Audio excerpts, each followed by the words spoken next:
பிஸ்மில்லாஹிர் ரஹ்மானிர் ரஹீம்.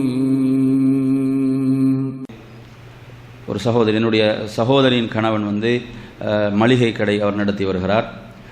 அவர் ஒரு நாளும் என்ன செய்கிறாரு, கடையை அடைத்து விட்டு இரவு 10 மணிக்கு மேல் தான் அவர் என்ன செய்கிறார், 4 வேளை தொழுகையும் ஒரே நேரத்திலே சேர்த்து தொழுகிறார். இது அனுமதிக்கப்பட்டதா அப்படின்ற ஒரு கேள்வி. அதே போல் இன்னொரு சகோதரர் என்ன செய்கிறாரு, நான் வேலை செய்யக்கூடிய எனது கம்பெனியில் எனக்கு அந்த பிரேக்ன்றது லஞ்ச் டைமில் தான் கிடைக்குது, மதிய உணவு நேரத்தில். எனக்கு அசருடைய தொழுகைக்கு நேரம் கிடைப்பதில்லை, அதை சேர்த்து தொழலாமா அப்படின்ற மாதிரி 2 கேள்விகள். இந்த 2 கேள்விகளும் நமக்கு ஒரே பதிலே, இந்த 2 கேள்விகளுக்கும் பதிலை வழங்கலாம். அன்பிற்குரிய என் அருமை சகோதரர்களே, தொழுகையை பொறுத்தவரையில் அல்லாஹு தஆலா அல் குர்ஆனிலே அதை எப்படி கடமையாக்கி இருக்கிறான் என்றால், 4வது அத்தியாயம் 103வது வசனத்திலே ஃபஅகீமுஸ் ஸலா, தொழுகை நீங்கள் நிலைநாட்டுங்கள் என்று சொல்லிவிட்டு, இன்ன ஸலாத்த கானத் அலல் முஃமினீன கிதாபம் மௌகூதா, நிச்சயமாக தொழுகை மூமின்கள் மீது நேரம் குறிக்கப்பட்ட கடமை என்று அல்லாஹ் சொல்கிறான். தொழுகை என்பது நேரம் குறிக்கப்பட்ட கடமையாக இருக்கிறது.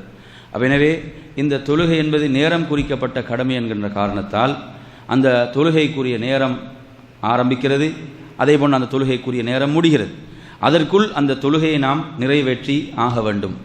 அல்லாஹு தஆலா குர்ஆனிலே சிலாகித்து சிறப்பித்து சொல்லக்கூடியவர்களில் 24வது அத்தியாயத்தினுடைய 37வது வசனத்திலே சொல்லும் போது, ரிஜாலுன் லா துல்ஹீஹிம் திஜாரத்துன் வலா பைஉன் அன் திக்ரில்லாஹ் வ இகாமிஸ் ஸலா வ ஈதாஇஸ் ஸகா யகாஃபூன யௌமன் ததகல்லபு ஃபீஹில் குலூபு வல் அப்சார்.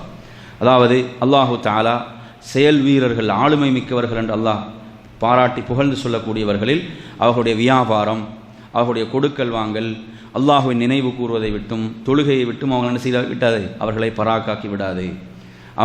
அவங்களுடைய வியாபாரம், கொடுக்கல் வாங்கல் எதுவும் அவங்களோட தொழுகையை விட்டு என்ன செய்யாது, தடுத்து விடாது. அவர்கள் ஜக்காத்து கொடுப்பதை விட்டும் தடுத்து விடாது.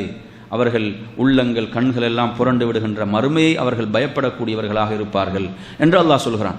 அப்போ இந்த வசனத்தில் எடுத்தீங்கன்னா, ஒருவருடைய வியாபாரம், ஒருவருடைய கொடுக்கல் வாங்கல் எதுவும் என்ன செய்யாது, அவர் தொழுகையை விட்டு அவரை தடுத்து விடாது, அவங்க சிறந்தவர்கள் என்று அல்லாஹு தஆலா சொல்கிறான்.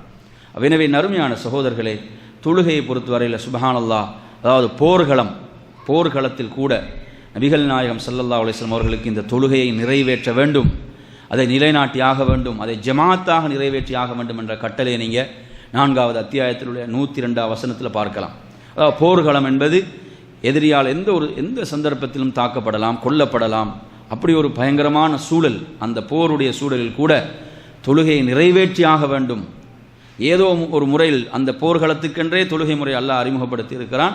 அந்த முறையிலாவது அதை நிறைவேற்றி ஆக வேண்டும் என்ற கட்டளை எதை சொல்கிறது என்றால், இந்த வணக்கம் பால்படுத்த முடியாது, உரிய நேரத்திலே அதை நிறைவேற்றி ஆக வேண்டும்.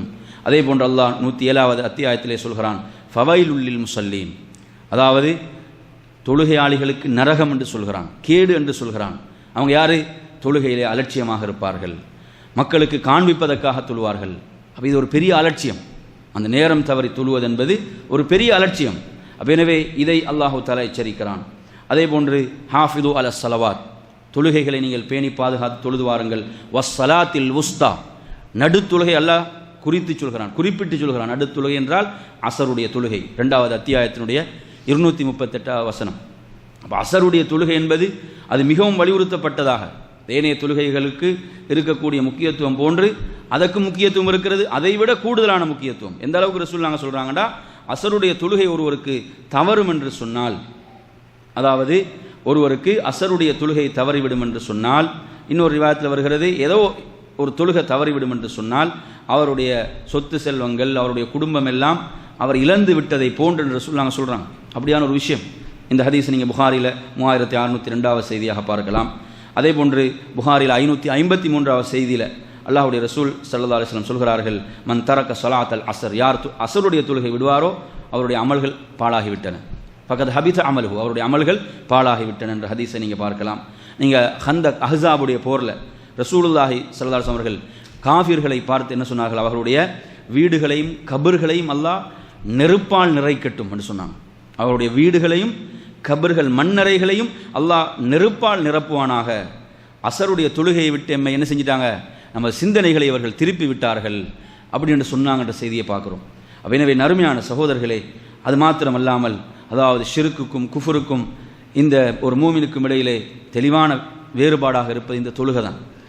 அப்போ இந்த தொழுகை நேரம் குறிக்கப்பட்ட கடமை, நாம் அந்த உரிய நேரத்தில் அதை நிறைவேற்றி ஆக வேண்டும். தொழுகை ரசூலுல்லாஹ் மதீனாவில் சில பொழுதுகளில் சேர்த்து தொழுதாங்கண்டா தொடர்ந்து நடைபெறலை.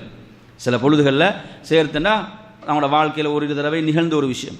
இதை என்ன செய்யக்கூடாது, பொதுவான ஒரு ஆதாரமாக இவைகளை எடுத்துக்கொள்ளக்கூடாது. அப்போ தொழுகையுடைய விஷயத்தில் அந்த உரிய நேரத்தில் நாம் அந்த தொழுகைகளை என்ன செய்ய வேண்டும், நிறைவேற்ற வேண்டும். அந்த தொழுகைகளை நாம் நேரம் தவறி நிறைவேற்றுவது என்பது அல்லாஹ்விடத்தில் ஏற்றுக்கொள்ளப்பட மாட்டாது. சில பொழுதுகளில் தூக்கம் மேலிட்டு விட்டது உண்மையில், அல்லது மறதி போன்ற காரணங்கள் என்றால் அவருக்கு மறந்து விட்டதென்றால் நினைவு வந்தவுடன் அவர் தொழ வேண்டும். அது அதற்குரிய பரிகாரம். ஒரு உண்மையிலே தூங்கி விட்டார் என்றால் எழுந்தவுடன் தொழ வேண்டும், அதுதான் அதற்குரிய பரிகாரம்.